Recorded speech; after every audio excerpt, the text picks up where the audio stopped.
'Cause my eyes have seen the King. I must tell all the world, worship Him. In all the nations, in all the world, where He sends me, yes, I will go. I will go where You lead me. I will go where You lead me. Who will go for us? I will go. I will go where You lead me. I will go where You lead me. Here am I,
His timing is just not up to me. In hopes of greater faith, I give my will to the Lord and just be still. To know that He is God in the Lord's time, the blessing becomes mine in the Lord's time. What I seek, I shall find if I never quit knocking or talking to Him. I know He'll answer. He always answers. He hears me and the answer comes in His time.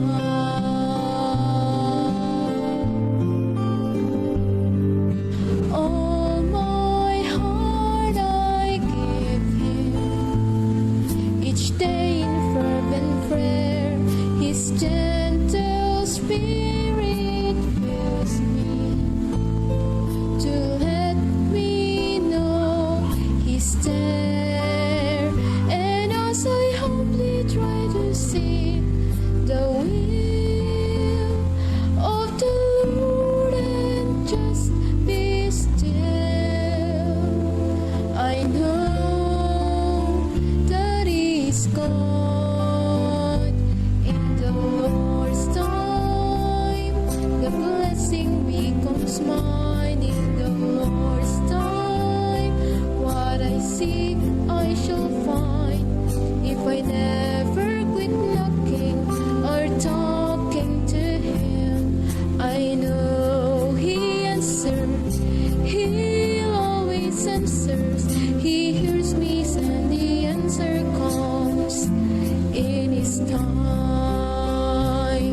He loves me so the answer comes in His time.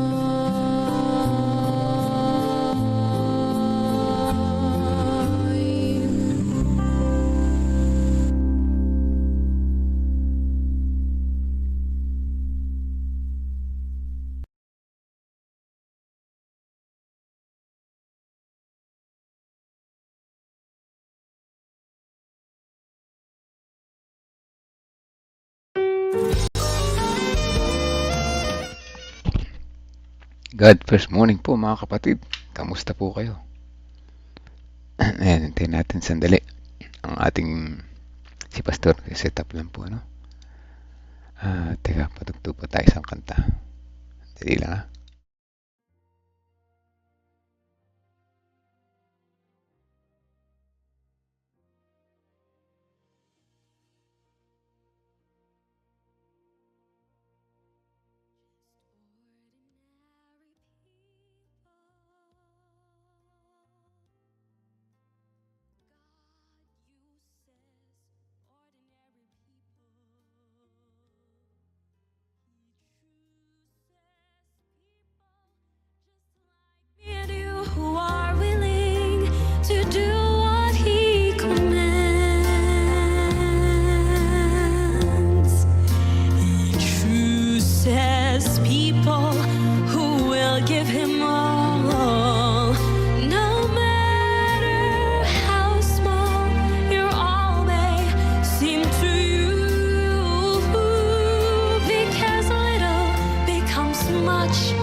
who gave Jesus all he had. All the multitude was fed with some fish and loaves of bread. What you have may not seem much, but when you give it to the touch of the Master's loving hand, then you will understand how your life will never be the same. Just ordinary people. My God uses ordinary people. He chooses people just like me and you who are willing to do what he commands. He chooses people who will give him all, no matter how small your all may seem to you, because little becomes much when we place it in the Master's hands. Because little becomes much when we place it in the Master's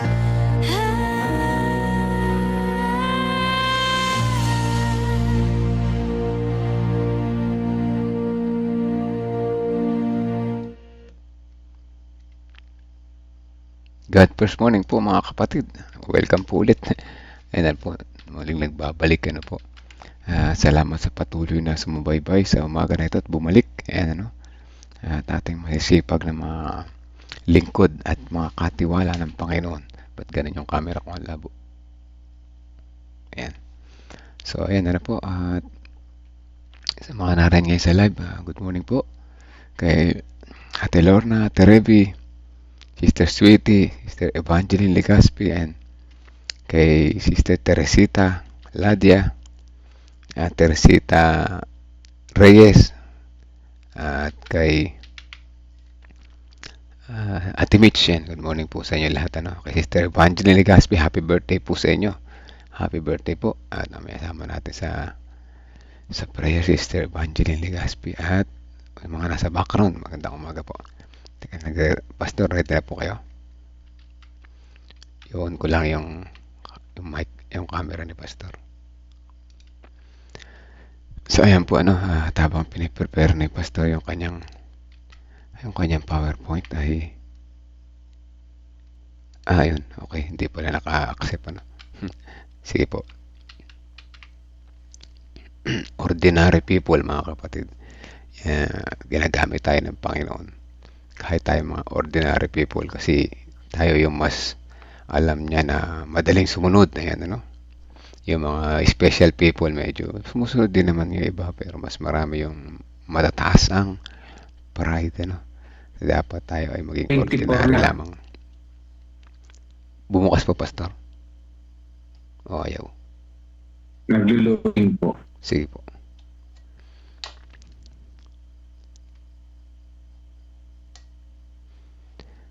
Kaya mas masarap ang maging ordinary mga kapatid kaysa maging special people. Ayaw niya. Ayaw niya? Dali na lalagyan natin yung dadrop ko yung teka 24. Ayan po, Pastor, nasa Messenger.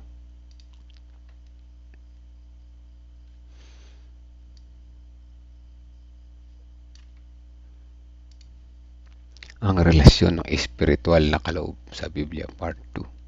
Ang bilis ng panahon mga kapatid, ngayon ay February 24 na agad. Kalain natin, tapos na agad yung 2 buwan, 10 na lang isang taon. Bumukas na po.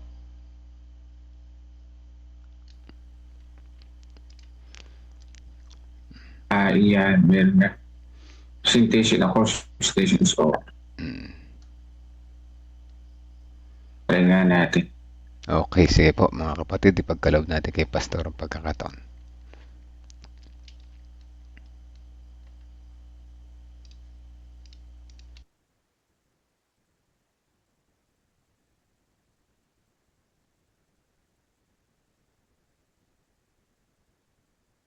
Yan, good morning po mga kapatid. Ang Monday na naman at tayo po ay patuloy na ginagabayan ng ating pong Panginoong Diyos. So ang ating pag-aaral ngayon, ang relasyon ng spiritual na kaloob sa Biblia. Part 2. Ngayon po ay anong date? 24 ngayon. Ano? So yun, tama. So tayo po ay mga kapatid ko. Panginoong Diyos na siyang aming ligtas. Mga ganito, kami po ay nagpapasalamat at ginising niyo po kami. Aming dalangin o Diyos ang aming pong pag-aaral. Gabayan niyo po kami Lord at kayo po ang mamuna sa amin ngayon. Salamat po o Diyos sa pagsama niyo po sa amin, pagising niyo po sa amin ngayong umaga. Ito po ang aming dalangin sa banal na pangalan ni Jesus. Amen. Sang-ayon po dito sa 1 Corinthians 12:28, at ang Diyos ay naglagay sa iglesia, una yung mga apostol, ikalawa yung mga propeta, ikatlo yung mga guro, saka mga kaloob ng pagpapagaling, mga pagtulong, mga pamamahala, at iba't ibang uri ng wika. So ang Panginoong Diyos ang naglagay niyan, iba't ibang mga kaloob sa loob ng church. So kung tunay na church ang church natin, at tayo yung remnant church, meron tayong mga ganyang kaloob. At purihin ng Panginoon, meron tayong iba't ibang mga kaloob. At ibang mga reliyon ay wala noong nag-iisang spiritual gifts na yon. Walang iba kundi yung prophet. Yung pagkakaroon ng propeta ay nasa Seventh-day Adventist. Ibig sabihin, itong Seventh-day Adventist, ang remnant church. Mga kapatid ko sa huling panahon. Pero hindi lamang tayo yung tunay na church. Di ba? Hindi lang tayo yung dadatnan ng Panginoon. Kasi mga disciples, tunay na church din yung binuo nila dahil para sa kamatay ng doctrine. Pati yung mga panahon sa New Testament at sa Old Testament, sila din ay babalikan ng ating Panginoon. So hindi lang ang Seventh-day Adventist. Pero tayo yung remnant church sa huling kapanahunan. Binigyan ng marami mga spiritual na kaloob. Sabi dito, ang Christian Connection ay gumawa ng malaking epekto sa naunang Sabbatarian Adventism. Kabilang rito ang pananaw sa mga spiritual na kaloob. Nalaman natin ang pananaw ng koneksyon sa paksa sa pamamagitan ng mga sulat ni William Kincaid, 1783, isa sa mga pangunahing teologo ng Kilusan. So ibig sabihin mga kapatid, sa panahon na yun talagang yung mga pangalang William ay Joseph ay talagang sa panahon. At si Kincaid noong 1829 na noong mga unang taon niya ay tumanggi siyang tawagin ang kanyang sarili sa anumang pangalan maliban sa kano. Hindi siya kukuha ng aklat para sa kanya pamantayan maliban sa Biblia. Yan. Sana all dapat ganyan tayo. Kaya na malinaw sa kanya na ang Biblia ang may pinakamataas na otoridad tungkol sa mga relihiyon. Gayon pa man sa kanya pinaliwanag na talakayan tungkol sa pagpapanumbalik ng sinaunang pagkakasunod-sunod ng mga bagay, ay sinabi niya na hindi na maaring tumigil kahit na 1 pulgada na lamang ang kulang dito ayon sa kaayusan ng bagong tipan. At sa sentro ng kaayusan ng bagong tipan, pangatwiran niya ay ang mga espiritual na kaloob.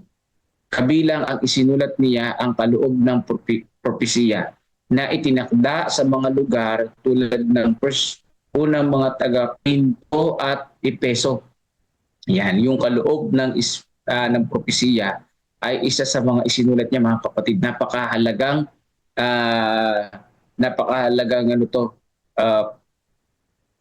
spiritual gifts sapagkat wala nito sa ibang mga relihiyon. Napakahirap po niyan mga kapatid dahil ang pagkakaroon ng propesiya ay nagagaling lamang po sa Panginoong Diyos yan. Tatandaan natin mga kapatid, galing lang yan sa Panginoong Diyos. Kapag ka ikaw ay hindi sa Panginoon, walang ganyan sa iyo. Pwede mong angkinin na ikaw may spiritual gifts ka sa pangangaral. Di ba? Sa pagtuturo. Pwedeng angkinin yun, madaling angkinin yun eh. yung mga common na mga spiritual gifts. Bagamat wala naman sa ating mga special o ganun. Pero yung common na mga gifts ay madaling angkinin ng ibang relihiyon. Pero yung pagpropesiya ay sa Diyos na yan eh. Sa Diyos na yan ang gagaling, siya na yung nagtatakda niya. Kaya po yun mga kapatid ko.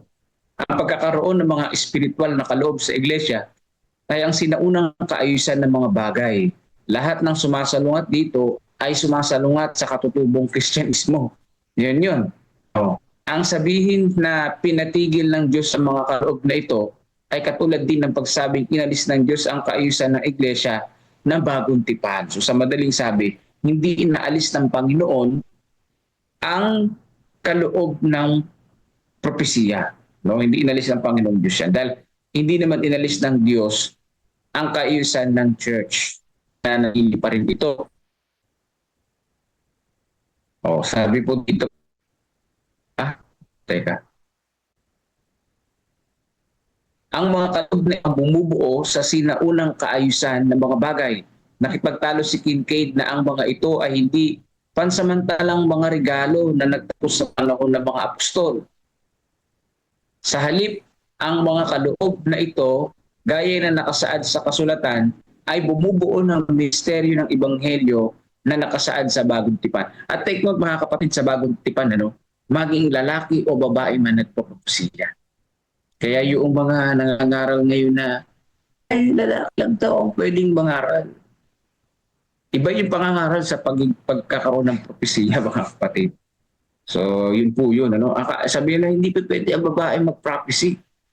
Hindi ganun kasi meron naman prophecy sa New Testament at saka sa Joel. May mga prophets, may mga propeta na babae at lalaki. So, hindi po pwedeng sabihin na ay hindi yan. Pwede yung babae. By the way, ang prophet natin si Mrs. White, hindi naman hindi yan propeta ng born again o ng ibang denominasyon. Sa Adventist lang yun. Sa Seventh-day Adventist lang yun. Kung maniwala sila, digo. Kung hindi, wala tayong doon. Wala tayong magagawa doon dahil sa Seventh-day Adventist na naman siya prophet, mga kapatid. At yan ay kaloob sa church natin. Dahil nagpapatunay na ang Seventh-day Adventist Church ay remnant church. Ang teorya ng bagong tipan ni William Kincaid tungkol sa kawalang katapusan ng mga spiritual na kaloob ayon sa konteksto ng Biblia bilang tanging pinagmumulan ng otoridad ay mahalaga para maunawaan ang sinaunang Seventh-day Adventism dahil 2 sa 3 tagapagtatag ng denominasyon ay naging aktibo sa Christian Connection. Sina James White at Joseph Bates ay pumasok sa Sabbatarian Adventism mula sa isang pilusan na pinanghahawakan ang Biblia bilang ang tanging tagapagtakda ng pananampalataya at pamumuhay at ang pagpapatuloy ng mga spiritual na kaloob. So yun po mga nagtakda, napakalinaw dito. Yung mga nagtatag ng Seventh-day Adventist na pinatubay ng Panginoong Diyos, James White at si Joseph Bates. Hindi nabanggit si Mrs. White kasi si Mrs. White taga-confirm siya ng mga taga-confirm siya ng mga aral na nakuha sa Biblia nila James White, Joseph Bates. Yung mga binubuo nilang doktrina mga kapatid, kino-confirm ni Mrs. White na ito'y talaga'y galing sa Panginoon. Kasi siya ay ating prophet. Pero yung nagtatag talaga ito, 2 lalaki, hindi babae.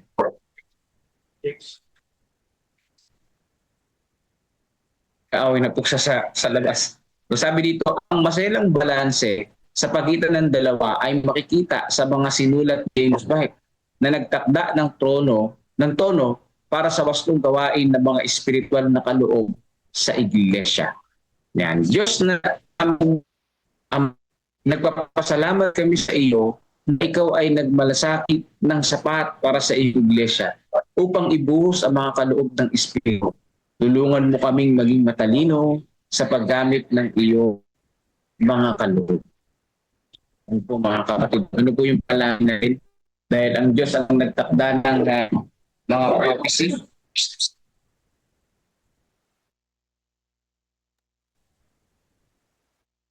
Takda ng mga prophecy, mga kapatid. ng mga spiritual gifts. Ano daw po yung ating panalangin? Tulungan tayo ng Panginoon na magamit natin itong kaloob na ito sa kanyang gawain. Ating i-stack, mga kapatid, ano? Gamitin natin. Or ating itong i-develop at ating itong ituro rin sa iba.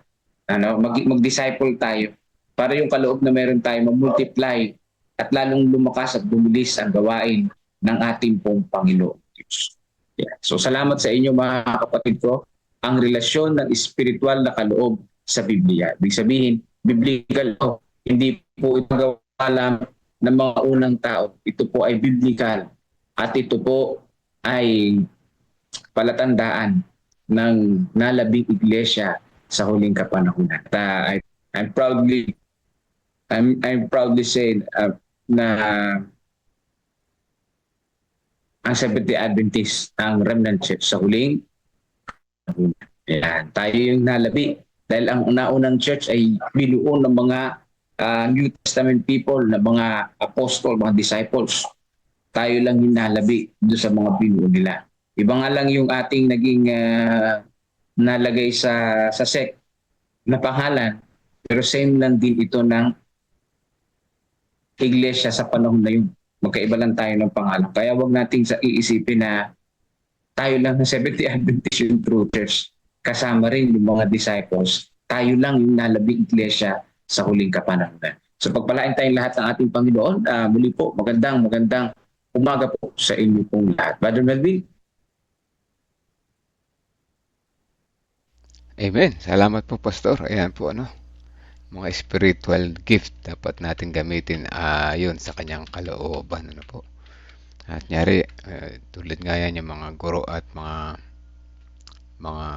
manggagamot. Ayan, kaya ako sinasabi ko sa anak ko, mas maganda kung ang iisipin mong trabaho ay yung malapit ka sa Panginoon, tulad ng sa medicine kung kaya mo naman, o kaya teacher. Yan, maganda, no?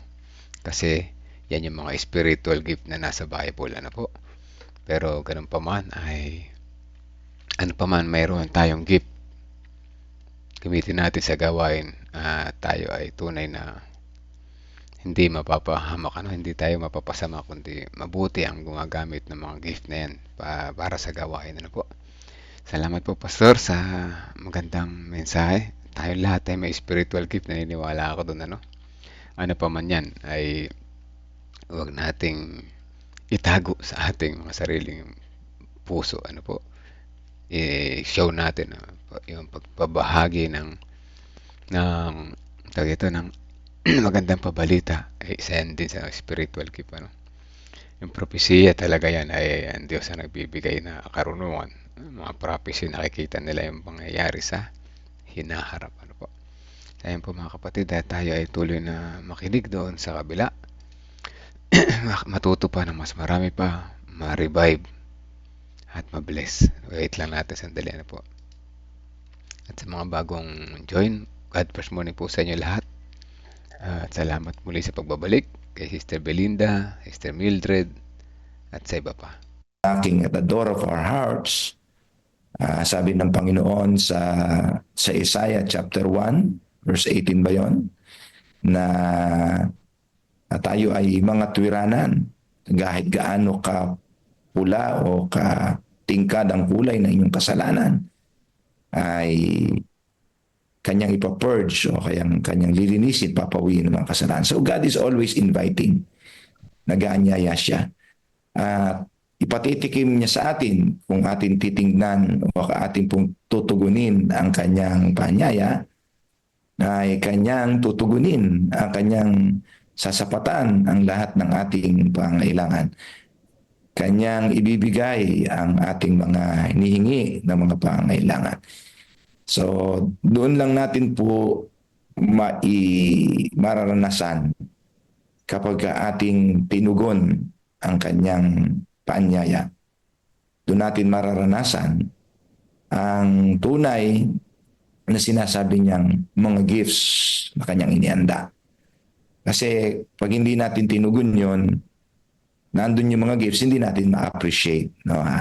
Kailangan kasi tumugon tayo sa pakipagrelasyon, ugnayan sa ating Panginoon. At doon natin siya mararanasan ng lubusan yung kanyang mga ipinackage na mga pangako. No, yung kanyang mga pangako. Kaya wala po tayong walang risk, no, walang risk na ating gagawin 'yon.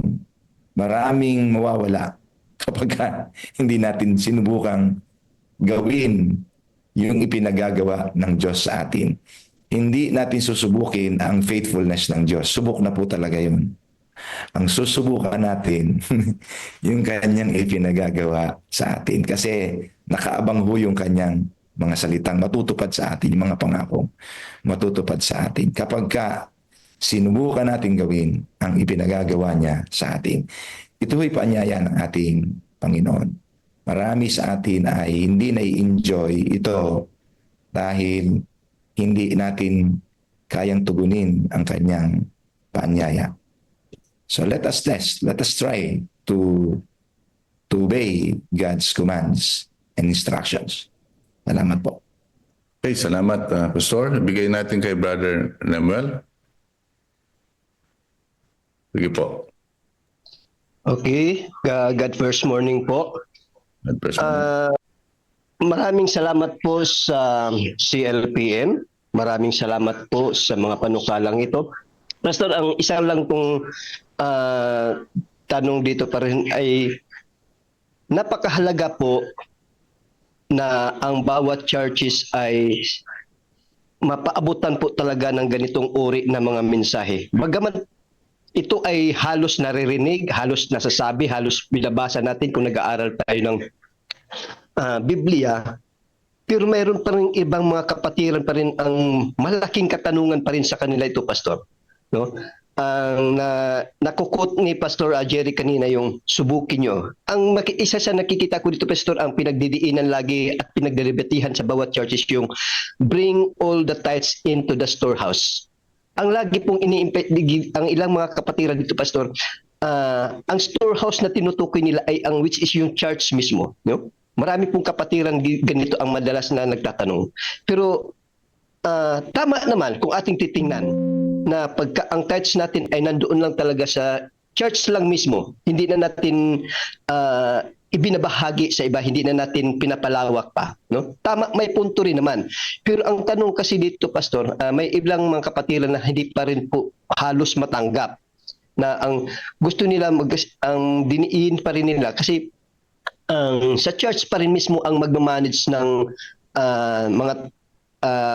mga tithes o offering, no? Lalong higit pinagtaluran pa rin pagka may loss offering ay gusto pa rin ay nandoon pa rin naka budget o naka-indicate pa rin gastusin ng church pa rin. Sila pa rin ang mag-manage, no? So maaring tama kung ang atin pong pananaw kung isang church lang, halimbawa yung mga ibang nagtatayo ng mga church na hindi kabahagi ng Seventh-day Adventist ay pupwede. No, pupwede para sa kanila kasi ang church na mismo manage. Pero hindi po ganito ang panawagan ng Diyos sa bawat isa sa atin. Ang tinutukoy ng storehouse,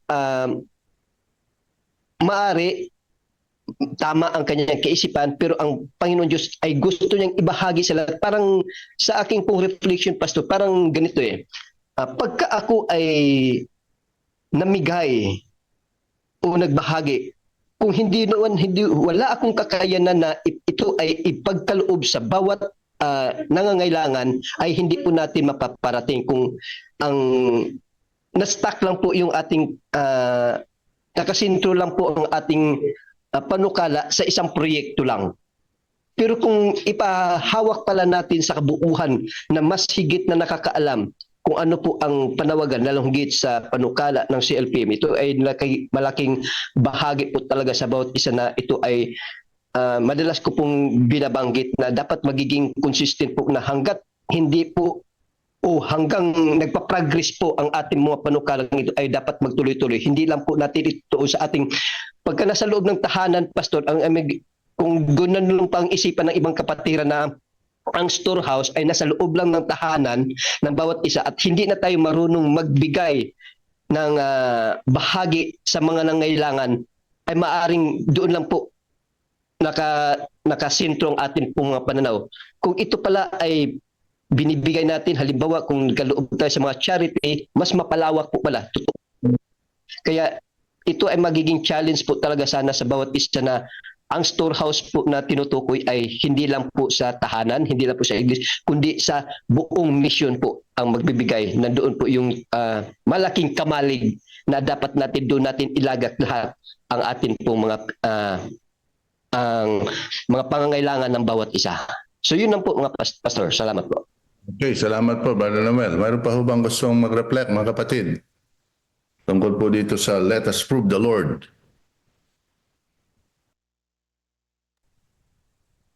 Mayroon pong gusto magsalita pa, mga kapatid? Wala hong sumubok sa Panginoon na nabigo. Pagka sinubukan ho natin ang Panginoon ay talagang ibibigay niya kung ano pong ang kanyang sinabi sapagkat siya'y tapat sa kanyang mga pangako. Ako, Pastor Jerry, naniniwala na ang ating mga kapatiran ay talagang nasubok na nilang Panginoon. Subok na. Mayroong mga nagsasabi nga yung nagte-testimony dito, narinig ko huwag na nating subukin ang Panginoon kasi nasubok na natin. Kaya nandito sa ating pinag-aaralan ay let us prove the Lord para atin hong makita at tayo ay mamangha sa kanya hong kadakilaan at sa kanyang pagiging tapat sa kanyang mga pangako. Si Pastor Daso yung nagbukas ng kanyang camera. Oh, good morning everybody. Yun hong salitang prove. Gusto kong i-revise ng kaunti. And let us experience the goodness of God. Kasi, tanong, susubukan pa ba natin ang Diyos? Ang sinusubukan yung hindi ka sigurado, baka okay, baka sakali, di ba?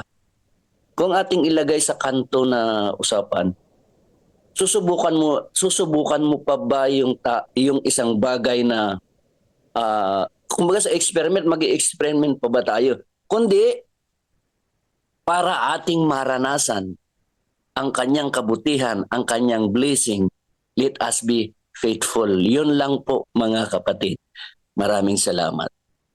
Okay, salamat po, Pastor Dasoy. Bigay ho natin kay Sister Net ang pagkakataon. Sige po, Sister Net. God first morning po. Basahin ko na lang po yung sinulat ko dito. Sabi po sa atin, kung atin lang po susundin faithfully ang direksyon ng Diyos sa atin, ang kanyang pangako po ay ibubuhos niya, siksik, liglig, at ang mga pagpapala ay susunod na yan, aapaw. Pero kung hindi po natin susundin ang direksyon ng Diyos at gagawin lang po natin yung ating sariling mga direksyon, tandaan po natin na sabi nga ito ay free will ng tao at hindi ito nanggaling sa Panginoon. Kaya anuman po ang resulta na ating sariling direksyon, nakatiyak po tayo na aanihin po natin ang mga consequences nito at hindi mo ito maipapasa sa Diyos o isisisi kung sakaling iba ang nangyari doon sa iyong inaasahan. Hindi natin kasi hindi kaya natin nararamdaman gaano natin napapalungkot ang Diyos. Hindi kaya natin nararamdaman napapalungkot natin ang Diyos sa ating pagkamakasarili. Di po ba? Sabi nga po, ay bakit pa natin siya kailangan subukan sapagkat binigay na nga niya yung kanyang sariling buhay. Binigay niya na sa atin. Ano pa ba ang ating nais? Maraming beses na po tayong pinagpapasensyahan at patuloy pa rin na pinagpapasensyahan ng Panginoon dahil sa atin po katigasan ng ulo. Lagi po natin siyang naku-question sa tithes and offering samantalang ibinigay na nga niya ng buong-buo ang kanyang sarili. Isipin natin ano ang ating ipinapalit sa kanyang kabutihan sa atin sa araw-araw. Nakakatakot nga po. Ang sabi nga po di ba kahapon ni Brother Melvin, fear God, give glory to Him.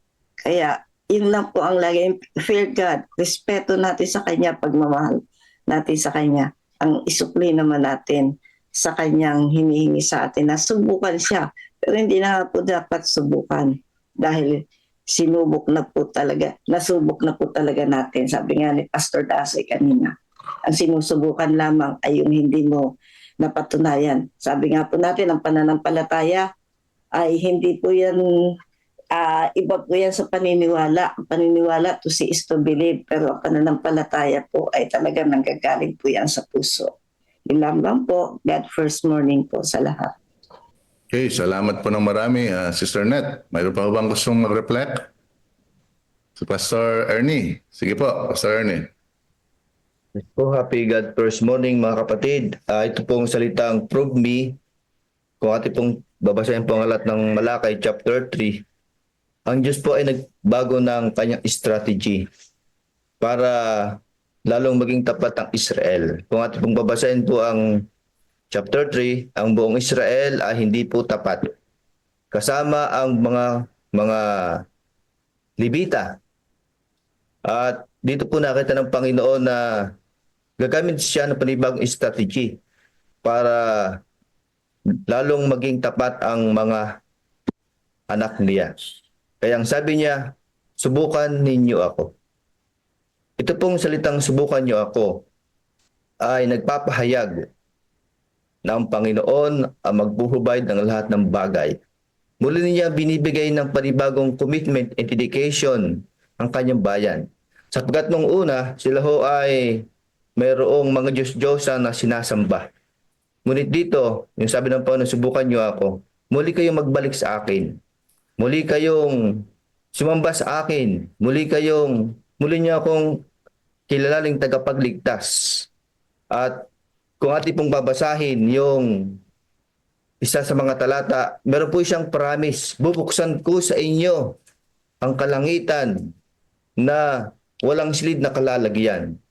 Kaya dito po mga minamahal kong mga kapatid, bilang mga katiwala ng ating Panginoon, sinabi po ni Pastor Estabilio kanina na ang Diyos ay subok na. Ang nais po ng Panginoon na subukan niyo muli kayong magtapat sa akin. Subukan niyo muli kayong magbalik sa akin. Subukan niyo muli kayong magkaroon ng panibagong commitment sa akin. Subukan niyo muli kayong magkaroon ng panibagong dedikasyon at magtapat at ibalik ang ikapu at handog. At merong blessing, merong promise na ibibigay ang Panginoon sa kanyang bayan kapag kanilang muling sinubukan ang kanilang sarili na ibigay kung ano ang nararapat sa Panginoon. At kung iti mangyayari, mga minamahal ko mga kapatid, ang Central Luzon Province's mission, kapag ating pong sinubukang muling maging tapat sa Panginoon, dadaloy ang pagkapala sa atin at tayo'y lalong kanyang gagamitin para sumulong at umunlad ang kanyang gawain sa buong sanlibutan. Pastor Marlon. Salamat po. Meron pa ba? 447 pa lang, Pastor, no? Ay, nag-raise ng hands yan, no? Brother Edmond, nagtatas na kamay si Brother Edmond. Sige, Brother Edmond. Good morning, Pastor Jerry. Good morning, Pastor Marlon. Bago po yun sa akin, basahin ko lang po yung binahagi rin ng ating kapatid sa Facebook. Parang Sister Imelda Diego, sabi po niya, Amen po, Pastor Marlon Sakdalan. Tayo po ay maging masunuring mabuti at tapat na katiwala ng pagbabalik ng ikapu at handog sa ating Panginoon. Sa kanyang mga pinag-uutos, sa kanyang gawain, makikita po natin kung tayo po ay tutugon, ang biyaya ng ating Panginoong Hesus ay sagana sa bawat isa sa atin. Hindi niya tayo pagkukulangin kung siya ang magiging pangunahing prioridad sa ating buhay. Mabuti po ang Panginoon sa lahat ng oras kung lubos na magtiwala, manghawakan, manampalataya, manalangin, upang tayo'y laging magtagumpay sa lahat ng oras. God bless us all. Amen po, Sister Imelda Diego. Si Sister Nerissa Francisco, sabi po niya, kung tayo ay may fully trust at educated by Word of God, magiging masaya at payapang tunay ang mararamdaman sa buhay. Amen, Sister Nerissa. Yan lang po, Pastor Jerry, Pastor Marlon. Sa akin po naman, takeaway, Pastor Jerry, I praise God sa mga writings ni Sister Ellen White, yung Let Us Prove the Lord, sinulat niya to maraming taon na nakararaan, pero napaka-timely pa rin kasi yung panahon niya, no, hindi ko alam kung anong iniisip niya noon nung sinusulat niya to, pero sa ngayon, sa atin at present is napaka-timely pa rin. No? Yung Let Us Prove the Lord, babalik uli ako dun, Pastor Jerry, dun sa regular, yung pinag-uusapan natin na regular. Ang reflection ko is, kung sakali ba na tayo ay sinasabi nating faithful, ano, sa pagiging sa pagbabalik at pagbibigay, kung halimbawang wala na tayo, kung halimbawang meron tayong pinagdaraanan or sinusubok tayo, mananatili pa rin ba tayong faithful sa Panginoon? Kasi ang ating Panginoon faithful diba? Hindi na siya, yung pag-ibig niya sa atin ay subok na, no? Tayo, yung sa atin mismo, sa sarili natin, kapag dumaan tayo sa pagsubok, ay magiging regular pa rin ba yung pagbibigay natin ng tithe and offering? Magiging faithful pa rin po ba tayo? Mararamdaman pa rin po ba natin yung pagmamahal ng Panginoon na ibinibigay niya sa atin ng libre, no? At yung pagmamahal po ba natin sa Panginoon ay maibabalik pa po ba natin? Magiging faithful pa po ba tayo? So yun po yung reflection ko dun sa Let Us Prove the Lord. Salamat Amen. po. Salamat. Man, Pastor Marlon. po, Pastor Jerry. Salamat po, Pastor Brother Edmond. Bago tayo pumalat, meron lang ako naalalang kwento na karanasan din ng isang pastor. Ito yung naranasan ko rin. Hirap sagutin Hirap sagutin. Pero sa tulong ng Panginoon ay naaalalayan natin ang mga kapatid na magtiwala sa Panginoon. Pastor, bago ko po sabihin yung aking kwento, kasi kaya ko naalala yung kwento, meron ka ba diyang counsels and stewardship, Pastor Marlon, doon sa may bahagi ng last paragraph, no restaurant? Basahin muna natin yon kasi maganda yung point doon ng encouragement ni Sister White. Meron ka ba dyan, Pastor Marlon? Mayroon po. Saan po banda yan? Sa pinakadulo, yung but in complying? Yeah. O what gracious fool na no restaurant. Okay. Oo, sige. Babasahin ko po. Apo. Oh, what gracious, full, complete assurances are given us if we will only do what God requires us to do. Take hold of this matter as though you believe the Lord would do just as He has promised. Let us venture something upon God's word. In their zeal to be rich, many run great risk. Eternal considerations are overlooked, and noble principles are sacrificed, yet they may lose all in the game. But in complying with the heavenly invitations, we have no such risk to run. We must take God at His word, and in simplicity of faith, walk out upon the promise and give to the Lord His own. Amen. Ang ganda mga kapatid. Ang ganda ho ng pagkakabuod ni Sister White nitong chapter na ito. Ay, gusto ko yung mga salitang ginamit po doon talagang gracious, full, complete. Assurances are given us. O mga kapatid, gracious, full, complete assurances given us. Ay ang malaking doon mga kapatid. Sa akin po ay ang malaking challenge talaga sa atin. Yung pong pag-aalinlangan. Yan po mga kapatid. Kasi hindi natin maranasan hindi natin may experience. Sabi nga ni Pastor Jackson kanina, yung full, complete assurances na ibinigay ng Diyos sa atin, nakaabang na kung tayo'y walang pananampalataya. Hindi rin natin ito isasagawa lahat ng mga instruction ng Panginoon na nakaakibat na po ang kanyang mga pangako, na hindi natin may enjoy lahat yon kung tayo po ay may pag-aalinlangan. Hindi natin po yahakbang ang paa sa paggawa dahil tayo po ay nagdududa at ayaw nating pakinggan ang paanyaya ng Diyos, yung subukan ang paanyaya ng Diyos, ano mangyayari. Ito ho yung summary ng salitang naranasan po ni Brother Melvin. Kahapon ba yung testimony niya? Sinubok niya na niya. Talagang nag-risk siya sa ibang bagay pero na-lose ang lahat. At siya ay sinubok niya muli ang Diyos, bumalik siya sa Panginoon. Meron pong isang pastor ang tinanong ng kanyang miyembro. Ang sabi sa kanya ng miyembro niya, Pastor, parang di ko nakikita na ang aking sarili na magbibigay ng 10% or more. Gayong alos di ko nga mabayaran yung aking mga utility bill sa bahay. So, kinakabit niya yung kanyang mga pagdarahop sa buhay. Eh, hindi ko makita yung sarili ko, Pastor, na magbibigay ako niyan, 10% na yan, o kaya yung more na yan, pati yung tithe.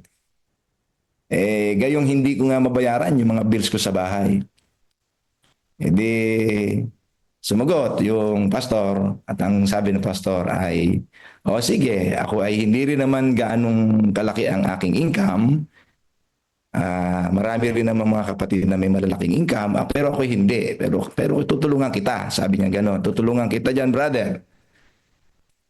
Ngayon, kung sasagutin ko ba yung buwanan mong sahod, buwanan mong utility, mga gastos mo sa sinasabi mong gastos, sasagutin ko yon. Palagay mo, nakikita mo na yung sarili mo na makapagbabalik ka na ng 10% at saka makapagbibigay ka pa ng offering. Nag-isip po yung kapatid. Mag-isip yung kapatid, malalim. Sabi niya, sige pastor. Basta ibibigay mo yung lahat ng gastusin ko buwan-buwan. Ibibigay ko yung tithe na yan at saka yung offering na yan. Ngumiti yung pastor. Kita mo na? Sabi niya gano'n ng pastor. Ako nga, pinaniniwalaan mo yung salita ko eh. Yung ini-introduce ko sa yung salita ng Diyos. Hindi mo paniwalaan, siya yung may-ari ng langit at ng lupa. Siya ang nagbigay ng buhay mo. Siya ang nagpo-provide ng lakas mo. Siya ang lahat ng pinanggagalingan ng anumang meron ka, maliit man o malaki. Ako nga, pinaniniwalaan mo yung salita ko eh. Hindi mo mapaniwalaan yung salita niya.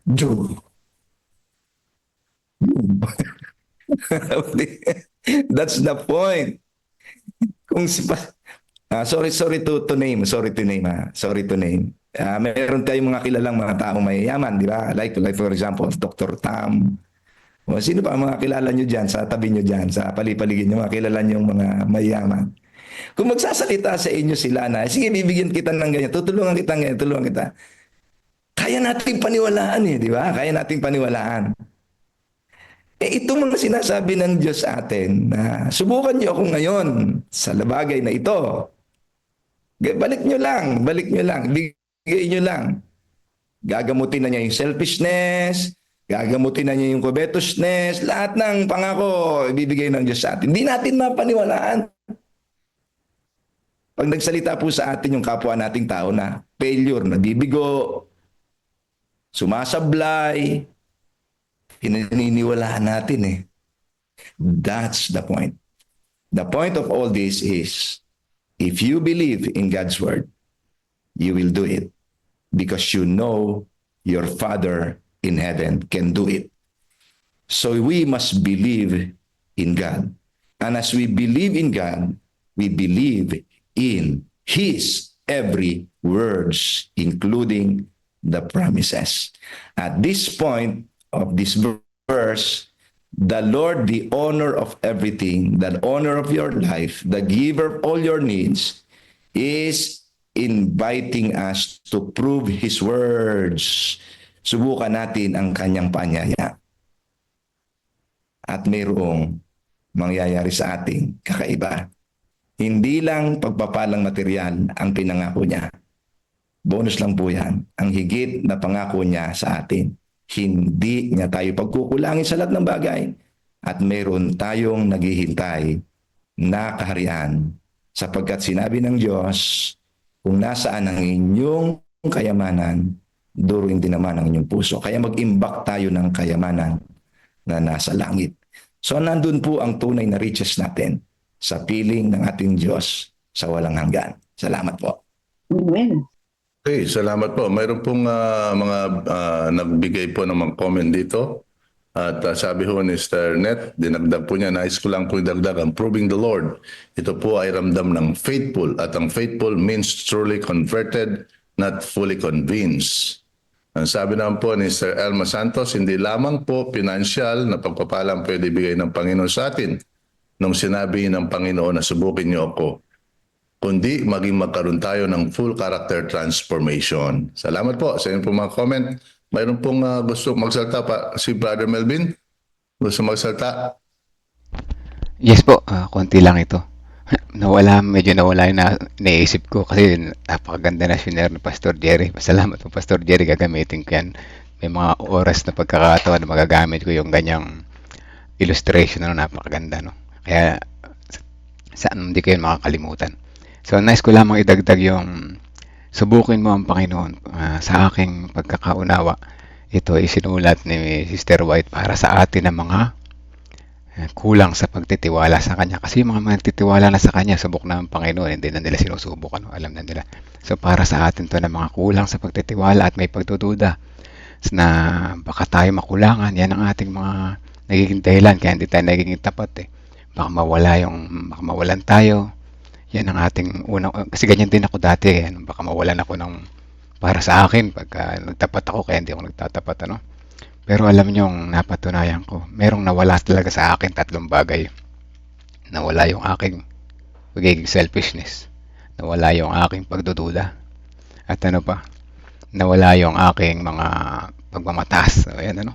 Yung 3 bagay na yun, napakaganda na mawala sa iyo kapag talagang sinubukan mo ang Panginoon.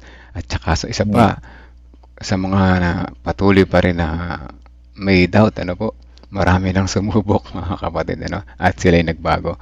Kaya panawagan sa atin sa araw na ito, kung hindi ka pa magbabago ngayon, ay baka huli na bukas mga kapatid, ano po. God bless morning po sa lahat. Amen. Amen. Amen. Salamat po ng marami. Mayroon po ho ba? Isa po. Mayroon pa pong isang pagkakataon. Kung mayroon pa akong gusto magsalta. Parang nagtas ng kami kanina si Sister Net. Binasa nata niya. Binasa mo nata po. Yes po. Dagdag na lang po, yung sabi ko nga, yung fully convinced at fully converted, magkaiba. Pag sinabi kong convincido lamang, napaniwala ka lamang nito, sandali lang, instant din pong nawawala. Kasi emosyon ang ginagamit natin dyan. Pag convincido ka, ay, oo nga no, parang ganon. Subalit kapag fully converted, nabago na po tayo niyan. Binago na po tayo niyan at talagang mula sa umpisa hanggang sa matapos ay nabago na ang kabuuan ng iyong pananampalataya o iyong paniniwala. Kasi iba yung paniniwala sa pananampalataya nga po. Kaya nga po talaga dapat ay fully converted tayo, not fully convinced lang. Amen. Amen. Pastor Marlon. Opo. Pastor Marlon, naalala ko tuloy yung isang text sa Bible. Tulungan mo akong i-recall kung saan masusupo. Palagi ko sa Santiago, no? Sa book ng Santiago. Sabing gano'n ng book ng Santiago. Sapagkat si Satanas din naman ay naniniwalang mayroong Diyos. Si Satanas ay naniniwala rin may Diyos, mga kapatid. Kaya lang, hindi siya nananampalataya. 2 Corinto, Pastor. 2 Corinto 11:14. Ayan. So, pakibasa mo nga, brother, Sister Nitz. Pero, Tandaan ko lang po, Pastor. yun, naalala ko lang yung text na yun. Yun po, mga kapatid. Makatulong lang. Marami sa atin ay naniniwala lang, pero actually hindi natin nararanasan ang manampalataya na mailigtas tayo ng Diyos sa lahat ng mga dito sa lupang ito na puno ng kapigatian. Mga kapatid, manalig tayo, sumandig, ano pa lahat po ng gusto nyong gamitin na magandang salita. Sumandig, magtiwala. Ano pa ba, Pastor Marlon, na magaganda? Sa Diyos lang, mga kapatid. At hindi natin magagawa yon kung hindi tayo nananampalataya. Amen. Yan, Pastor, nandito nga 11:14 ng 1 Corinto. Sabi dito, Hindi ito kataka-taka dahil si Satanas din naman ay nagaan yung anghel ng liwanag, nagkukunwaring nagbibigay ng liwanag. Ay, hindi po yan. Yung Ay, pong hindi pa talata yun. yung sinasabi. Sa Santiago nga po yung sinasabi ko. Okay. Sorry po. At si Satanas din naman ay naniniwalang may Diyos. Pero hindi siya naman. Mayroon pa hong isa si Pastor Mark. Bigyan ho natin pagkakataon si Pastor Mark. At pagkatapos ay magpapatuloy na po tayo. Pastor Mark. Sige po. Thank you po. Ang akin lang pong reflection ay yung tungkol sa John 17. Sinabi dun ay verse 3. Ito yung buhay na walang hanggan na makilala. So, knowing God, knowing Jesus, ay yun yung dahilan bakit tayo magtitiwala sa Kaya ang root ng pananampalataya, pagtitiwala, pagkilala mo siya. Kaya the more we ponder upon His Word, the more na pinag-aralan natin ang kanyang buhay, na binigay niya lahat, iniwan niya yung karangyaan ng langit, hinubad niya yung kanyang pagiging Diyos, nagkatawang tao siya. Doon parang magkakaroon tayo ng, Panginoon, ba't ginawa mo ito? Why you do this for us? Kaya damo na parang ilulong mo na lalo siya. Kilalanin, kausapin. Tapos ang bunga nun ay pagtitiwala sa kanya. Yung kanyang buhay binigay niya para sa how much more kung ano lang yung what is 10% or more sa sakripisyo na ginawa niya sa atin.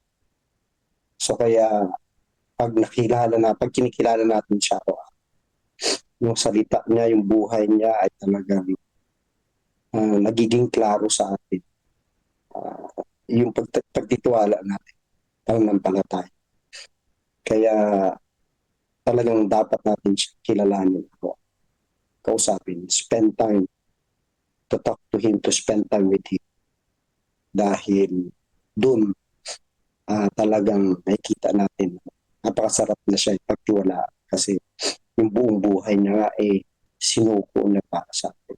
Binigay niya para sa atin para lang magkaroon tayo ng kaligtasan. So, knowing Jesus, no? Pag alam natin, pagkilala natin siya, ay talagang pagtitiwalaan natin siya at dumating yung tinding pagsubok sa buhay. Kilala natin siya. He knows our Father. We know our Heavenly Father na talagang nagmahal sa atin. So, good morning po. Okay, salamat Pastor Mark. Ay gusto lang pong basahin yung sa Santiago 2:19. Ito yung sinasabi ng ating Pangulo. Salamat Pastor Jupet sa iyong pag-post dito. Sumasampalataya ka na ang Diyos ay isa, mabuti ang ginagawa. Ang mga demonyo man ay sumasampalataya at nanginginig pa. Yun po ang Santiago 2:19. Yun po ang sinasabi ng ating Pangulo. Okay, tayo po ngayon magpasimula na sa atin hong babasahin o mag-reflect na... Marlon. Sige ba? Yung pong salitang Tagalog ay katulad ng salitang sampalataya, no? Yung ginamit po kasi sa English, hindi sampalataya, believe. You believe that there is one God. You do well. Even the demons believe and tremble. Sa Tagalog, naniniwala. Opo. Naniniwala lang. Sige po. Salamat po. Salamat po. Ibigay po natin pagkakataon sa atin hong mangunguna. Ang atin hong tagapagsalita ngayon ay si Pastor Joel Ramirez dito po sa A Reason for Adversity. Pagkatapos po niya ay magkakaroon po tayo ng silent prayer para po sa mga sinulat natin mga pangalan sa commitment card para dito sa Harvest 2025. At pagkatapos ay pangunahan po tayo ni Pastor Jerry sa panalangin.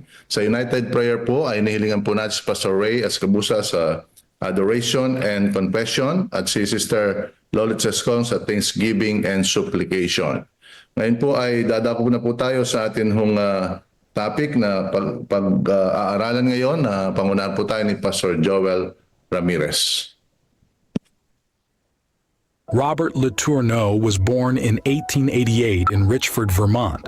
The son of godly parents, he heard about the gospel from an early age. Although he initially rejected the truth, he accepted Christ at 16 thanks to his parents' prayers.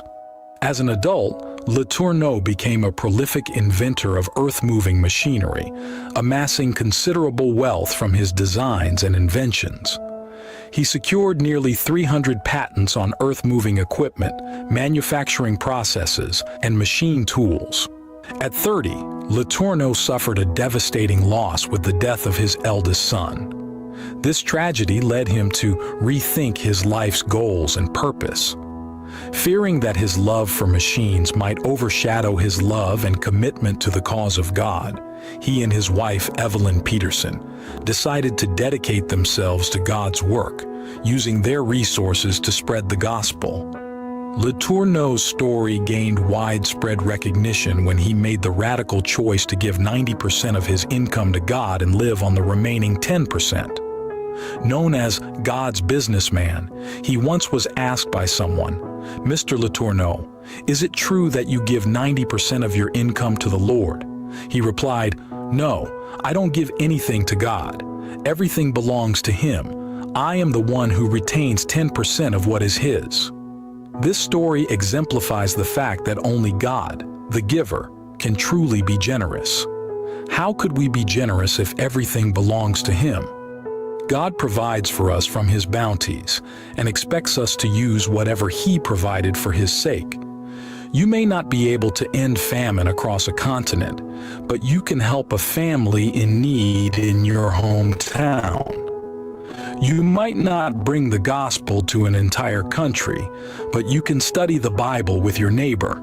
It is not our lack of ability that jeopardizes our work for God, but our lack of availability. Consider what God can do with seemingly insignificant things like David's sling, a few loaves and fishes, or a widow's small amount of flour and oil. Small things may produce great results when placed in His hands. As we return our tithe and promise, may we put our desires last and God first.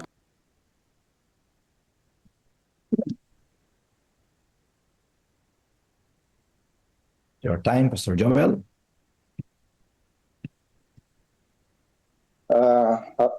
Happy God first morning po sa lahat. Naririnig po ba ang aking pagbati? Opo, God first morning. Beautiful First day. Opo. Sa lahat po ng mga kasamahan po natin dito po sa platform na ito ay isang masayang pagbati. Magandang umaga po sa inyong lahat. Muli po na naman nating pag-aaralan at pagyayamanin ang mga paalala na Ellen G. White, ang ating pong messenger at prophet sa ating pananampalataya para tayo po ay lalong mapalapit sa ating pong Panginoong Diyos. Ang ating pong pag-aaral, mga minamahal na mga kapatid, ay lagi dito po sa ating pong nag-iisang textbook, ang Counsels on Stewardship. Mula nung ito po ay isulat ni Ellen G. White hanggang sa ating kapanahunan ngayon na ating pinapakinabangan, hindi po ito nagbabago o kumukupas, mga kapatid. Ito ay ating pinapakinabangan sapagkat ito po ang kinakailangan po natin at ito'y hanggang sa pagdating ng ating Panginoong Diyos, ito'y hindi magmamaliw sapagkat ito ay nakatanim sa makalangit na prinsipyo ng ating pong Panginoong Diyos. At para po sa pampagana ng ating pag-uusap, mga kapatid, nais ko pong maituno natin ang ating isipan, ang ating pong mga puso, para po sa isang napakaganda at napakahalagang talata ng ating pong Panginoong Diyos. 2 Corinthians chapter 9 verse 8.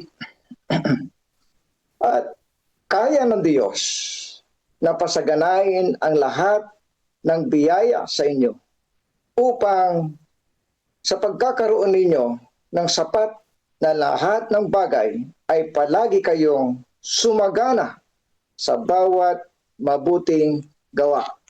2 Corinthians, napakagandang talata.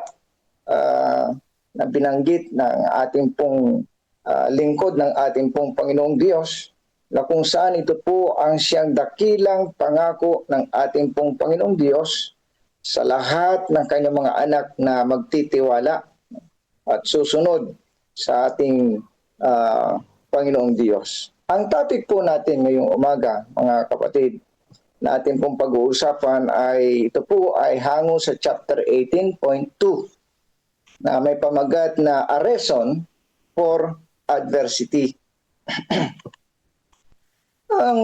Ang salitang adversity, ito po ay tumutukoy sa mga difficult situations, mga hardship situations that we encounter in life.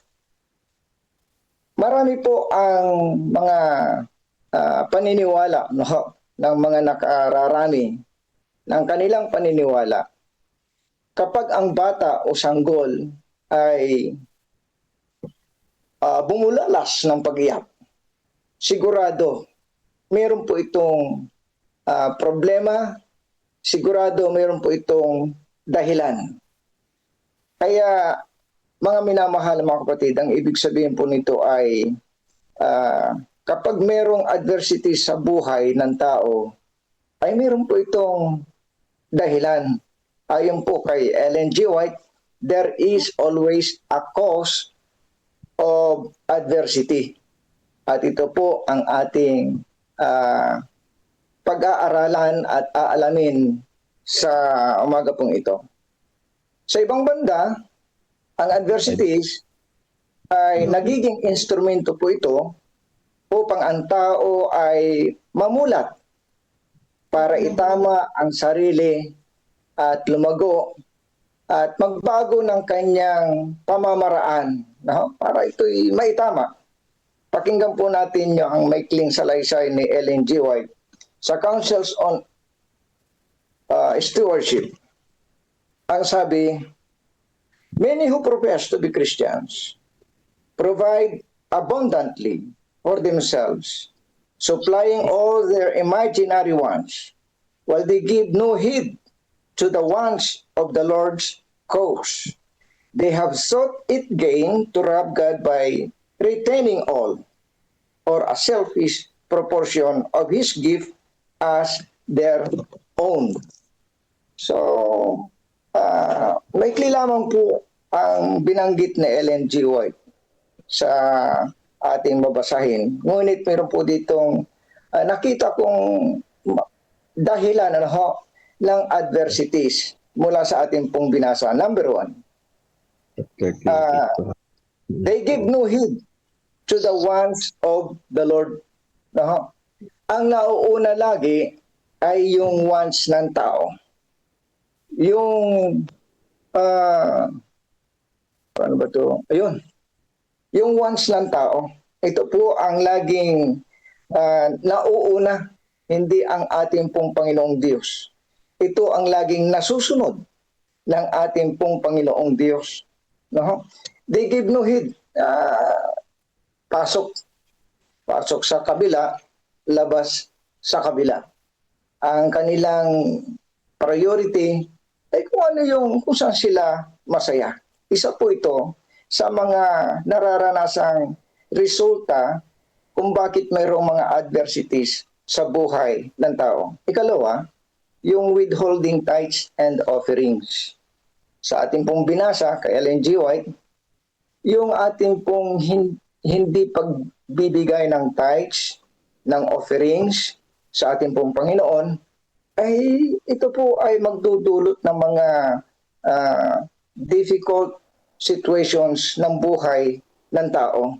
At ang ikatlo, selfish proportion. Nagbibigay nga, pero hindi po eksakto.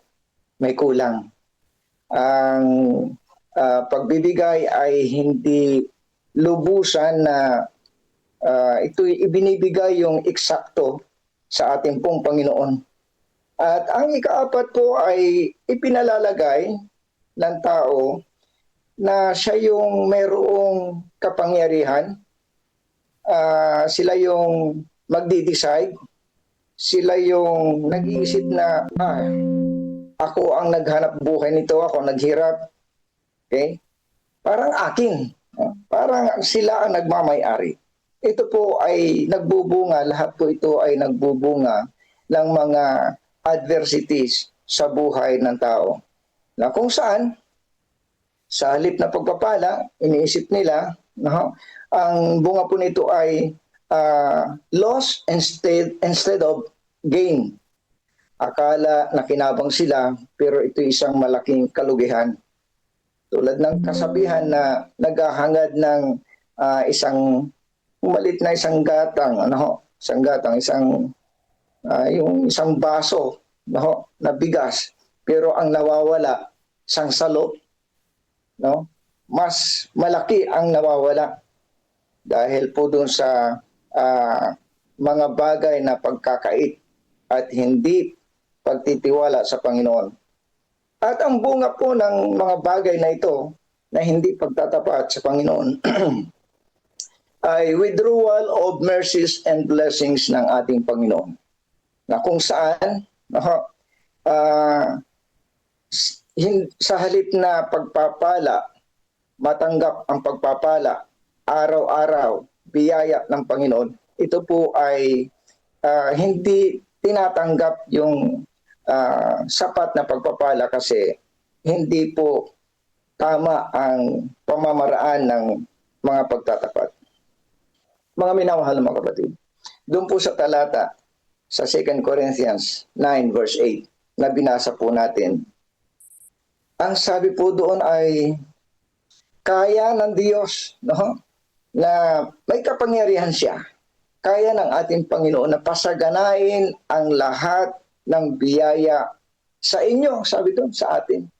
Kung tayo lamang po ay tutugon sa panawagan ng ating pong Panginoon. Ako po ay naniniwala, no, na isa pang dahilan ng mga adversaries, ng mga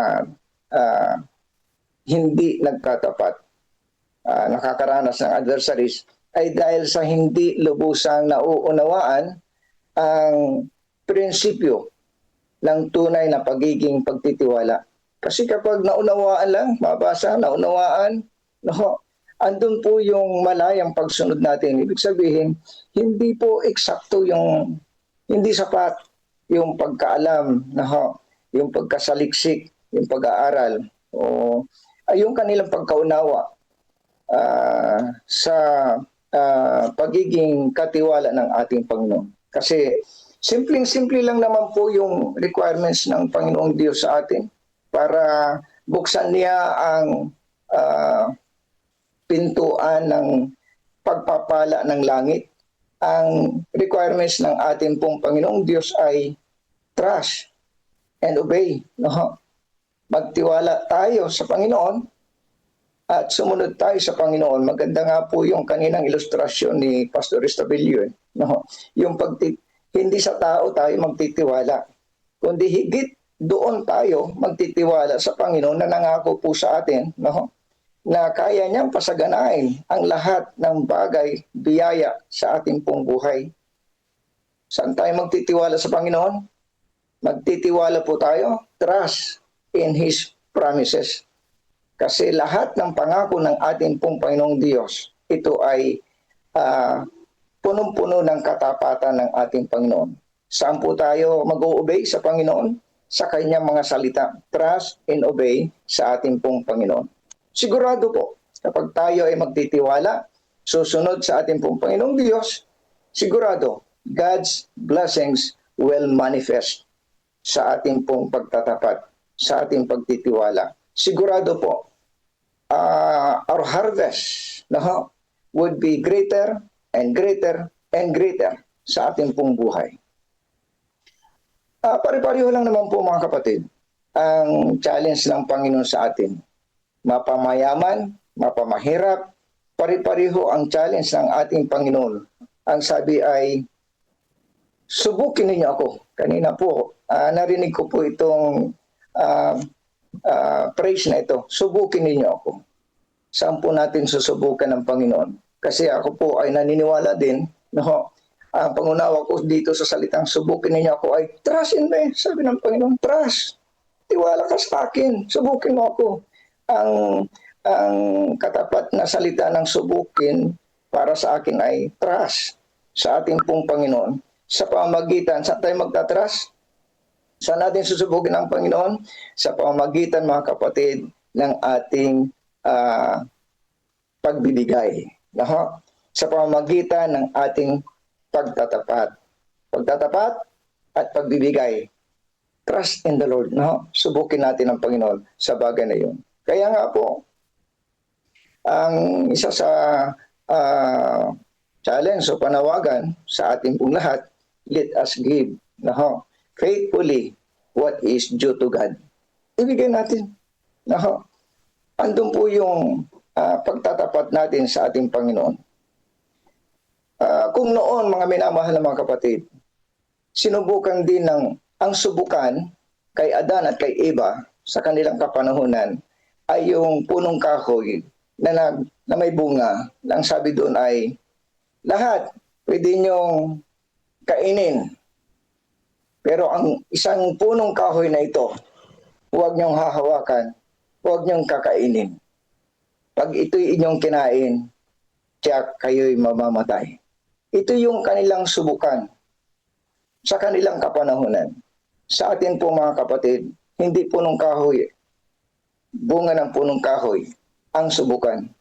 Ang ating pong subukan ng pananampalataya sa ating kapanahunan ngayon, itong stewardship.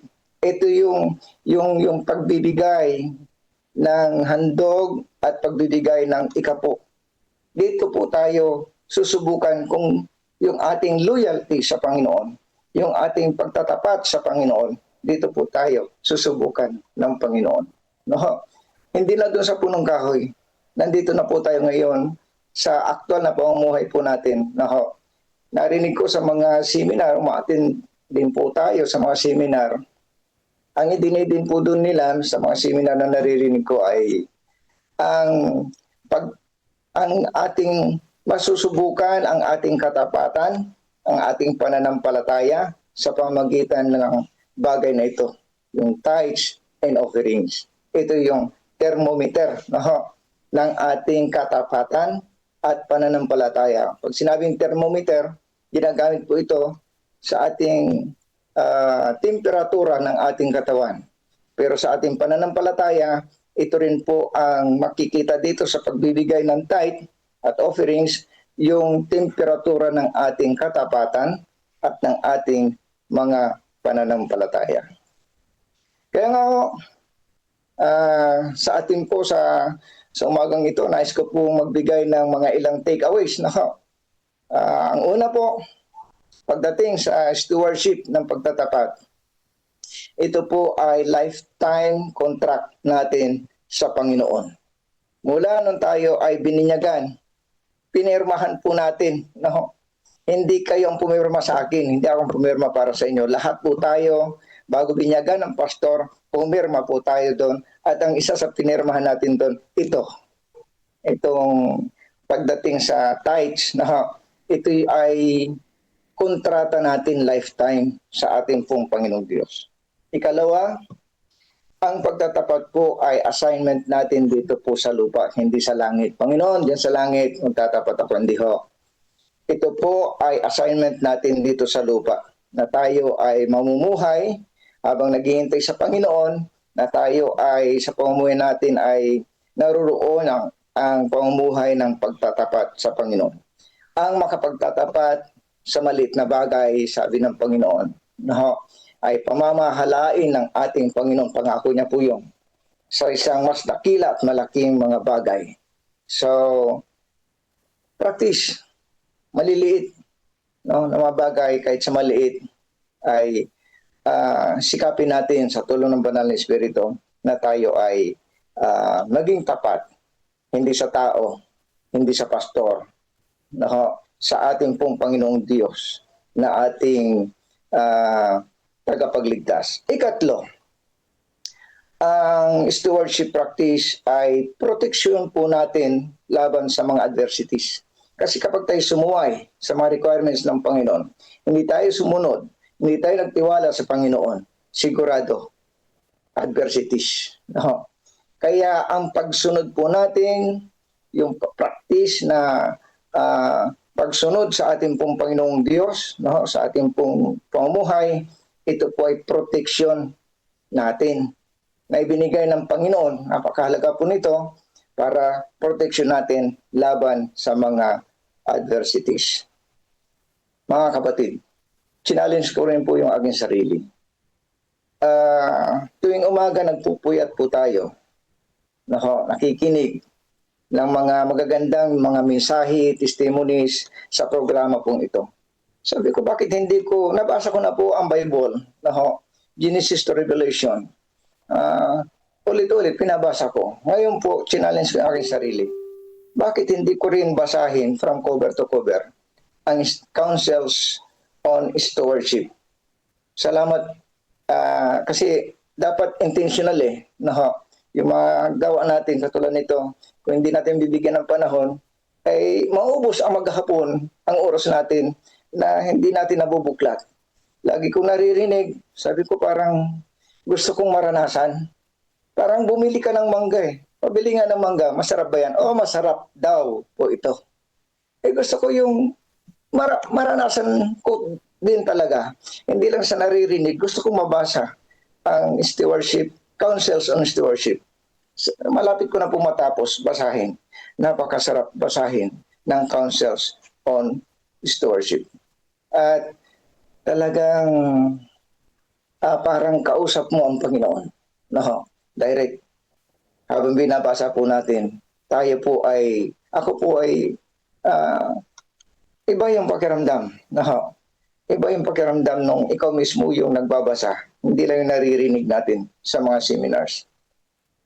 At nasabi ko sa aking sarili na ito ay gawin ko ng maging seryosuhin. Kasi noon po mga kapatid, nakakayang sabihin, sa tithes, kami po automatic tinatanggal talagang bawas na to sa opisina. Sa church, ang laging naririnig ko ay magbigay kayo para nakakaya naman na kayo yung manggagawa. Wala kayong dadaan ng supot, wala kayong iaabot. So, sa bahay pa lang, with a sincere heart, talagang dalawa yung sobre ko. At ito rin tinuturo ko sa bawat distrito na akinasanan. Kaya kapag ako humihingi sa opisina, isang church, isang karton na sobre. Isang church, isang karton. Kasi ang inaano ko sa kanila, dalawang sobre, yung isa iwan nyo sa bahay, yung isa iwan nyo sa church. Doon sa bahay natin ihanda yung ating ibibigay sa Panginoon, hindi sa church na maghahanap ng sobre doon sa church. So dalawa yun. Yung isa, may laman na dadalhin sa church. Yung nasa church na nagamit, iuwi sa bahay. So sa bahay, hinahanda ko na rin po yung mga kapatid. Pero for the sake na meron akong naihuhulog, hindi kalakihan. At least meron akong inihuhulog, ibinibigay. With prayer yun. Sincero. Panginoon, salamat. Iningatan mo ako, pinagpala mo ako, salamat. Ito po yung aking pasasalamat sa Panginoon. Pero itong sa pagbabasa ko po at pakikinig ng itong ating programa, hindi pala masaya ang Panginoon. So, sabi ko kulang pala yon. So, ang aking pong ginagawa, mga kapatid, kasi dapat proportion giving, COP. Ang ginagawa ko installment basis, kasi ang pastor po, Pisinas Katapusan. So ang aking ginagawa tuwing Sabado, installment. Na hanggang sa matapos yung 1 month ay naibigay ko po ang para sa Panginoon. Installment basis nga lang po. Kahit na ito po ay tignan ng ating pong ni Pastor Antonio, ay may resibo po sa mga church. Ito po ay nasabi ko sa aking sarili na tulungan ako ng Panginoon na ito'y tuloy-tuloy, pero ang masasabi ko po mga kapatid, may hangganan yung aking pagbibigay sa Panginoon. Yung aking pagtatapat sa Panginoon may hangganan. Saan yung hangganan? Kapag ako ay namatay na, hindi na ako makapagbibigay. Yun yung hangganan ng aking pagbibigay sa ating pong Panginoon. Pero habang ako po ay nabubuhay, naglilingkod sa Panginoon, ay tulungan ng banal na Espiritu na may bigay ko. What is due to God ay may bigay sa Panginoong Diyos. At ang isa pa pong take away, mula po ito kay Ellen G. White, hindi galing sa akin. Ang sukli ng pagtatapat, tandaan po natin, mula kay Ellen G. White, ang sukli ng pagtatapat, may sukli yan eh. Ang sukli ng pagtatapat ay pagpapala. Pagtatapat, ang kanyang katapat, pagpapala. At ang sukli po ng hindi pagtatapat, ang kanyang sukli, adversities. Saan po tayo? Mga minamahal na mga kapatid, ang sabi po ng Panginoon, ang challenge niya sa atin ay subukin po natin ang Panginoon sa ating pong pagtatapat, sa ating pagtitiwala, sa ating pagbibigay, sa ating pong Panginoon. So ito po ang ating pong mga mensahe ngayong umaga, kasihan nawa ng Banal na Espiritu na tayo po na tinawagan sa pananampalataya, tinawagan po tayo sa pagtatapat ng ating pong Panginoon. Kung narinig ko kanina talagang hindi pa 100% sa ating mga kasamahan, kapananampalataya, pagdating sa offering, sa tithes, okay? Sa offerings, hindi. Ang aking pong pananaw, mga kapatid, parang puno ng mangga, nagbubunga, hindi lahat ng bunga ng mangga sabay-sabay na nahihinog. Maliban lang kalboro, sabay-sabay yan mahihinog. Sa puno, meron niyang nauunang nahihinog. Palagay ko, ito din po ay sa atin. Sa patuloy na pagbabasa natin, pakikinig, sa ating pagsisikap sa Panginoon, darating din ang panahon, mga kapatid, na tayong lahat mahihinog.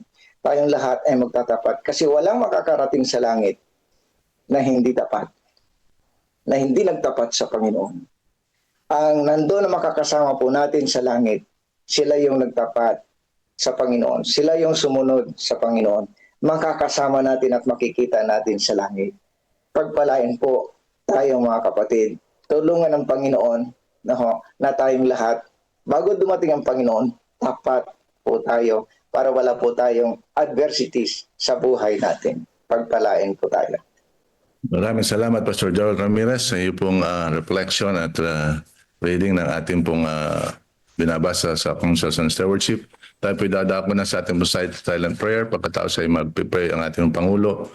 Then, magpapatuloy na po si Pastor Ray sa kanya pong adoration and thanksgiving at adoration and confession. Pagkatapos ay thanksgiving and supplication ni Sister Lolit. Tayo po ay mag-silent prayer na. Amen, mga kapatid. Ano po? Ayan. Balikan natin ng maigsi yung ating magandang lesson. Ano po? At bago tayo manalangin, oras yan nagtutumulin, mga kapatid. Ano po? So, sabi dito, ito pa lang sa unang punto pa lang ayos na eh. Ang pagiging makasarili daw at sakim. Dalawa, makasarili, sakim. Grabe, no? Humahantong sa kawalan. Bakit humahantong sa kawalan? Maraming mawawala siya, mga kapatid. Ano? Pagkapati yung buhay na wala hanggan mawala. Ano? Yung tinanggap mong kaligtasan mawala. Pagka tayo ay may selfish heart. Ano? Samantalang, kabaligtaran naman, samantalang ang pagbibigay ng may bukas na puso ay nagdadala ng pagpapala. Ayan, ano. Ito maraming beses natin naririnig, ano. Wala akong kilalang, sabi ng mga pastor, sabi ni Pastor Nes, wala akong kilalang tapat at nagbibigay sa Panginoon at naghihirap na nagutom. Wala. Ni isa, sabi ganyan. Tama naman, wala naman talaga nagutom na tapat na naglilingkod sa Panginoon. Ewan ko ba bakit yung tayo ay matigas ang ating puso, ano? Kahit ako, ang tagal na panahon bago ko nakita yung tunay na pag-ibig ng Panginoon, ano? Matagal.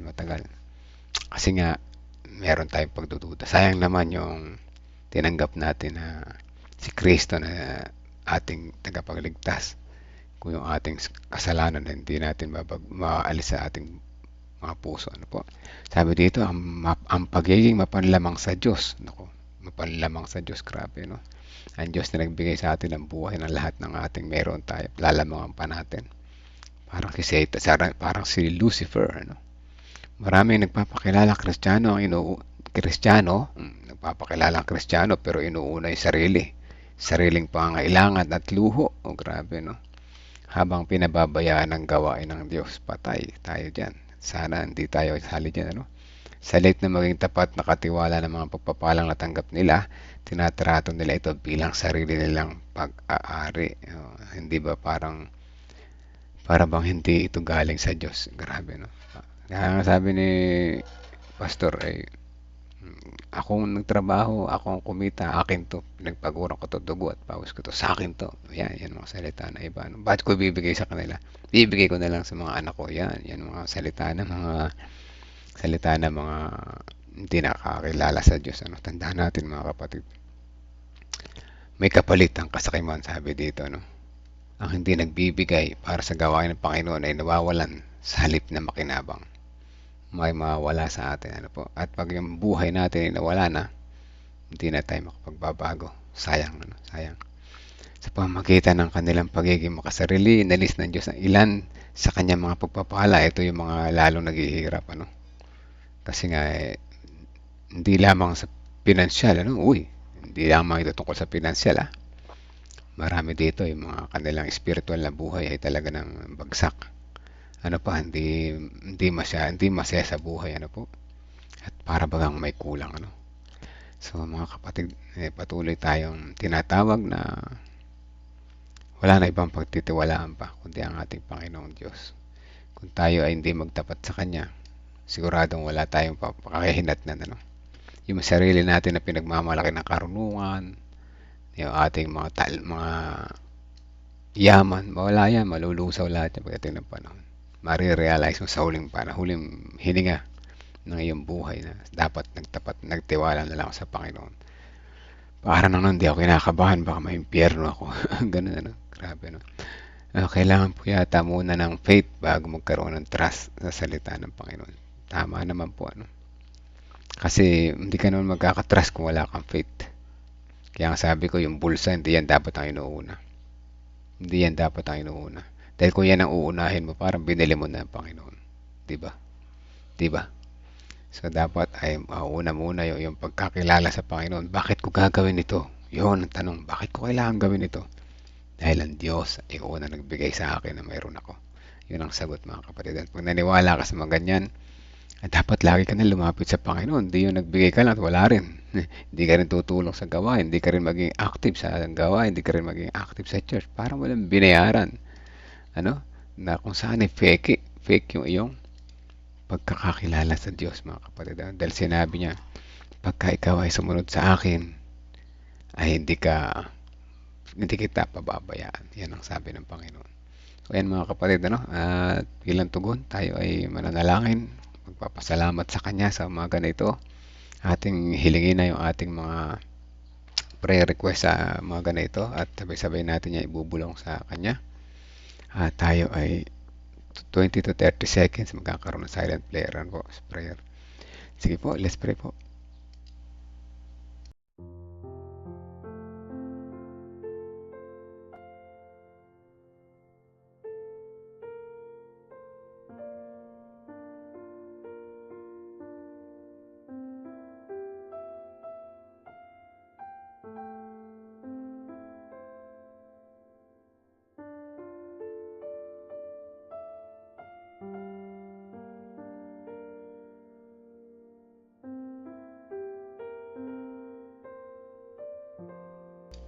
Okay, let's pray po.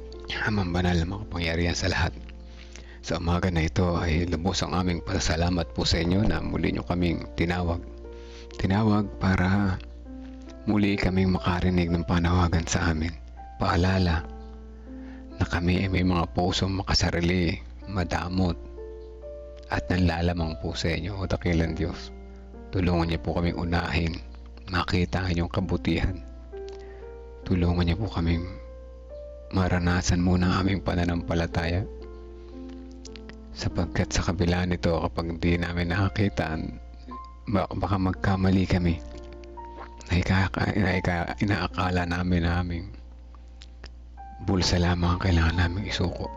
Tulungan niyo po kami na maisuko namin ang buong buhay po sa inyo, makatulong sa gawain, maging active na gumagawa, maging masaya na kasama po kayo sa lahat ng panahon, sa lahat ng buong maghapon, na kayo ang aming uunahin sa aming mga pagdedesisyon, sa aming mga pananalita at sa aming mga gawa, na kung sa gayon sa inyong pagbabalik sa pagsalubong namin sa inyo, hindi kami maninibago at kilala na po namin kayo. Salamat sa paalala, salamat sa patnubay at gabay. Sa umaga na ito, nais namin isama sa panalangin ang mga kapatiran na nakikinig ngayon na nanalangin na sa inyong kalagitnaan. Meron po kami mga prayer request o dakilan Diyos.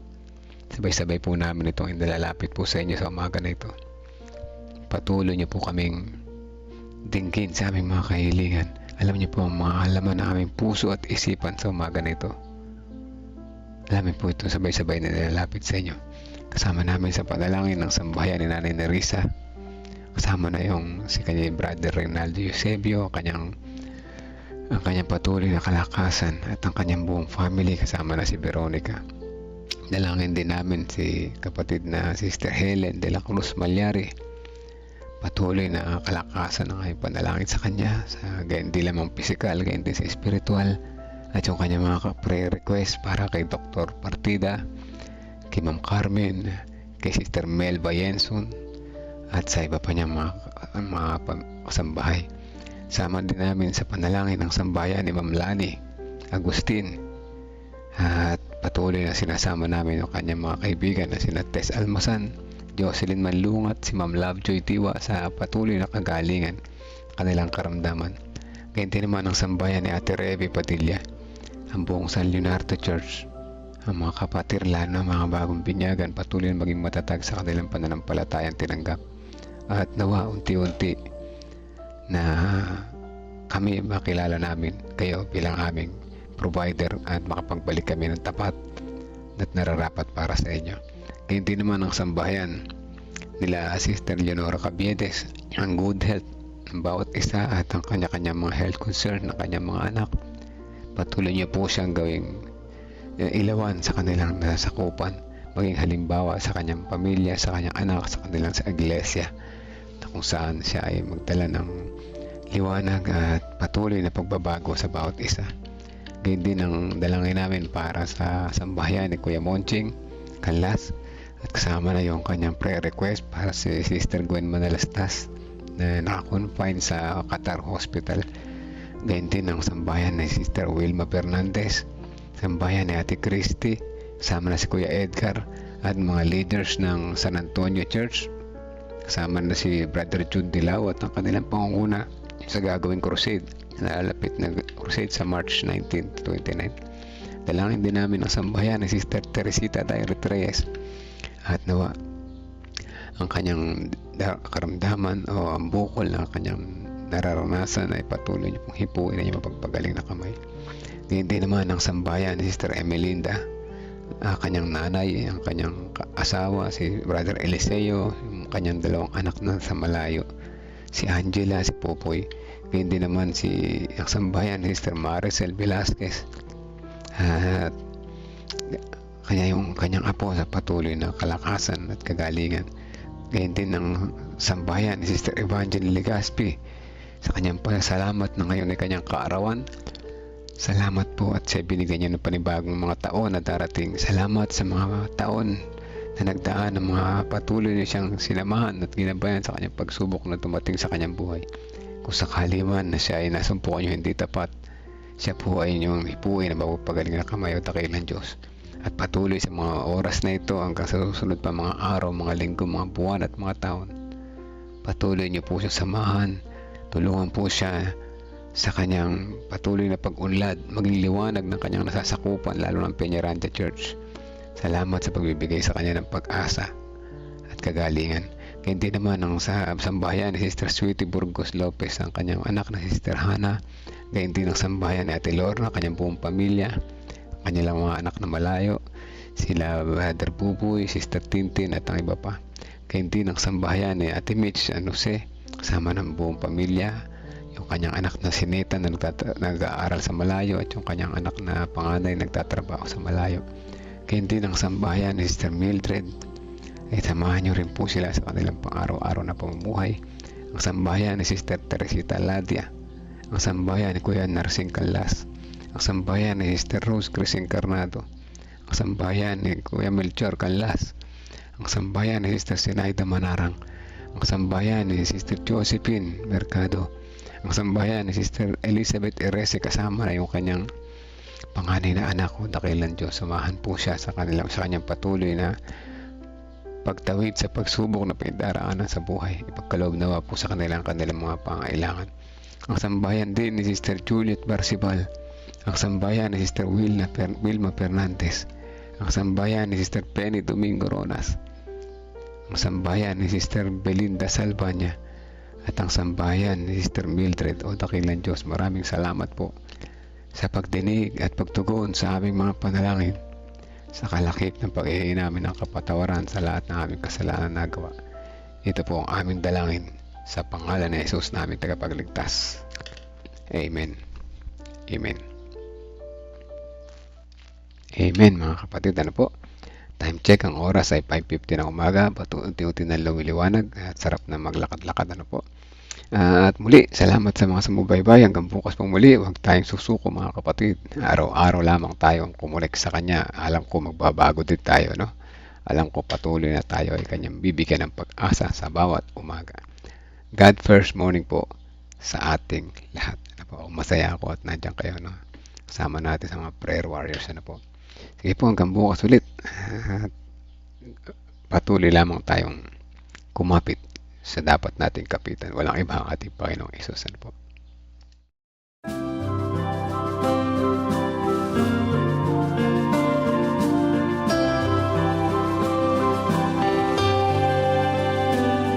I hear the voice of Jesus calling. My answer is I will go.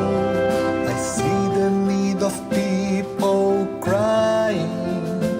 My answer is I will go. I go to share the message of love. I go to share the blessed hope. But if I get discouraged, I call to Jesus' help, because I have desire.